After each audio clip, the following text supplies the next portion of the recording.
Untuk proses privatisasi atau restrukturisasi ada beberapa metode yang biasa, tujuh metode. Satu, penawaran saham BUMN kepada umum atau public offering ya Budina. Itu maka kita nggak mungkin. Jauh. Ya, yang kedua penjualan saham kepada pihak swasta juga nggak mungkin. Harus berseroda. Ya, tiga, penjualan aktiva BUMN kepada swasta itu akan lebih panjang urusannya. 4, reorganisasi BUMN menjadi beberapa unit usaha. Ini juga masih memungkinkan, tapi kita duitnya juga nggak ada reorganisasi ini. Yang kelima, penambahan investasi baru dari sektor swasta. Investasi baru, boro-boro ini investasi baru kan, gitu ya. Yang ketiga, pembelian BUMN oleh, yang keenam, pembelian BUMN oleh manajemen atau karyawan, istilah employee by own ya. Nah, tapi kita juga mungkin kan. Nah, yang ketujuh, kontrak sewa dan kontrak manajemen. Ini yang tadi ini sistem KSO gitu kan. Kan satu ada penjualan penjualan saham menurutnya gitu kan. Terus ada penjualan saham ke pegawai. Nah, kita nggak memungkinkan. Terus ada yang bisa pilihan itu kerjasama. Yang paling memungkinkan dan ada regulasi itu kerjasama operasional. Kerjasama operasional itu baik itu nanti ada kerjasama operasional pengelolaan manajemen ya itu kan yang tidak membentuk entitas baru. Sebagai contoh mungkin kayak Telkom gitu kan, ada Telkom di Pre 3 KSO Area West gitu kan, seperti itu yang tidak menyalahi aturan. Bahkan mungkin hal yang bisa kita pilih gitu kan. Menurut pendapat saya ya itu nanti teman-teman juga bisa ini gitu kan. Menurut pendapat saya kayaknya itu gitu kan. Tapi detiknya sebentar ini bermitra dengan siapa dan ini yang harus kita tentukan gitu kan. Pembagian kerja nanti siapa yang akan menjalankan, satu mencari mitra mungkin ya, masarkan dia gitu kan.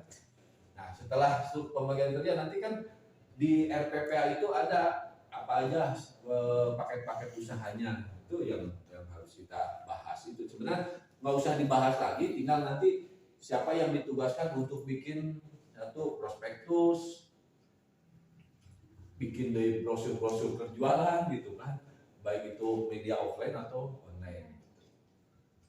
Nah, yang utama sebelum kita nanti ini kan kita yang tantangan itu kan biaya investasi ya. Nah, skema ini yang harus sebenarnya kita diskusikan agar jadi posisi tawar ke KPN. Kemudian PSPA bisa bekerja sama dengan pihak ketiga.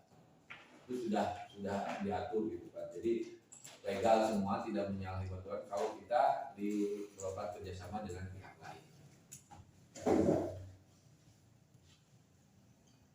Terus nyambung karena slogan. Kenapa slogan ini bagian dari kita strategi pemasaran kita agar kita dipercaya gitu kan. Karena yang namanya nyari mitra kan nomor satu harus tumbuh kepercayaan dulu. Gitu kan. Kayak Indonesia tuh everyone can fly. Negeri nomor 43 tahun 2000 ya, tentang pedoman kerjasama perusahaan daerah dengan pihak ketiga. Poin-poinnya, satu, bahwa dasar kerjasama adalah untuk memenuhi kepentingan kedua belah pihak, maksud dan tujuannya mengadakan ikatan, itu mah ya inilah derajat. Tujuan kerjasama mewujudkan perusahaan daerah sebagai salah satu penggerak roda perekonomian daerah dan pembangunan nasional untuk meningkatkan keuntungan sebagai sumber pendapatan asli daerah. Pihak ketiga harus berbentuk badan hukum perorangan atau perorangan dan akan mengadakan kerjasama dengan pemerintah, harus memenuhi syarat-syarat, memiliki status hukum sesuai dengan ketentuan perundang-undangan yang berlaku, memiliki NPWP. Nah, itu mah inilah ada syarat-syaratnya. Jadi kita kerjasama dengan pihak ketiga itu tidak bisa sembarangan. Kalau menurut ini aturan ya kemarin kan baru kerjasama aja gitu kan. Maksudnya yang pihak lainnya yang pihak ketiganya itu ada persyaratan pihak ketiga itu. Ya. Nah kerjasama perusahaan daerah dengan pihak ketiga dapat dilakukan melalui dua bentuk kerjasama, yaitu kerjasama pengelolaan atau joint operation, dan kedua kerjasama usaha patungan atau joint venture. kerjasama dilakukan dengan tidak mengubah status badan hukum perusahaan daerah yang bersangkutan. Jadi kalau kita mau kerjasama nggak perlu kita badan hukum kita dirubah, perunda gitu, nggak usah jadi perseroda. Ya. Itu berdasarkan perda. Berdasarkan keputusan kan perda kita perunda ya. Nah di keputusan menteri juga tentang kerjasama dengan pihak ketiga itu boleh kita melakukan kerjasama tanpa kita harus merubah status kita menjadi perseroda. Udah perunda aja kita pakai klausul itu. Gitu. Ini ada semua lah perjanjian harus notaris, berakhirnya kerjasama, termasuk cara-cara nanti di perjanjiannya itu. Itu ya untuk yang berdasarkan keputusan menteri. Yang kedua dasar hukum untuk kerjasama ada peraturan Menteri Dalam Negeri nomor 22 tahun 2009 tentang petunjuk teknis tata cara kerjasama daerah. Itu mungkin bisa jadi pegangan juga, gitu kan.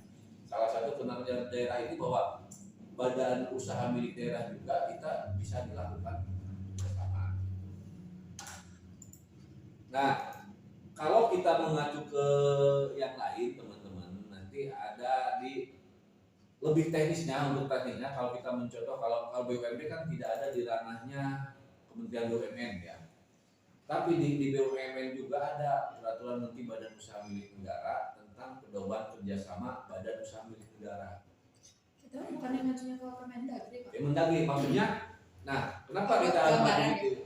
Jadi gambarannya nanti kita usulkan ke Bupati bikin perbuk tentang peraturan Bupati tentang pedoman kerjasama daerah pedoman kerjasama perusahaan umum daerah aneka usaha dengan pihak lain agar lebih kuat gitu kan. Teman-teman mau melakukan kerjasama tidak lagi ini sebagai gambaran ya bahwa kenapa kita banyak sekali melakukan kerjasama dan ujung-ujungnya kita dirugikan karena kita nggak ada regulasi tentang kerjasama itu. Jadi kesimpulannya kita ada masalah tentang biaya investasi harus melakukan KSO atau kerjasama komersial dengan mitra.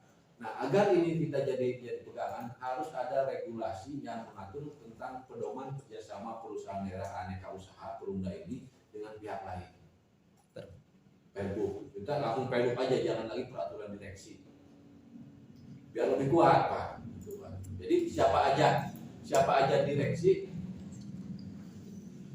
aja direksinya atau ini kalau udah ada perlu kan ini. Ya, ini pendapat saya teman-teman ya itu kan kita harus lebih ini nanti proses restrukturisasi ini salah satunya teman-teman menghasilkan produk hukum tentang peraturan bupati pedoman kerjasama perusahaan umum daerah dengan pihak lain. Itu yang akan jadi acuan nanti teman-teman. Nah, kenapa perundang salah satu kenapa saya harus begini Pak Rohman dan teman-teman ini diskusi aja ya. Menurut saya sistem yang ini kebangun kan masih asal-asalan di perundang ini. Ganti direktur kerjasama dengan pihak lain sesuai dengan selera direktur dan yang mana paling menguntungkan. Itu ke depan baik itu nanti pengelolaan objek wisata, penataan objek wisata ataupun kerjasama dengan pihak lain sudah berdasarkan regulasi dan aturan hingga akan tertata. Visi PDAU kan menjadi perusahaan dengan tata kelola yang baik itu akan acunya kepada peraturan. Gimana kita mau bikin tata kelola yang baik kalau regulasi untuk itu juga belum ada. Ya. Ini gambaran saja teman-teman.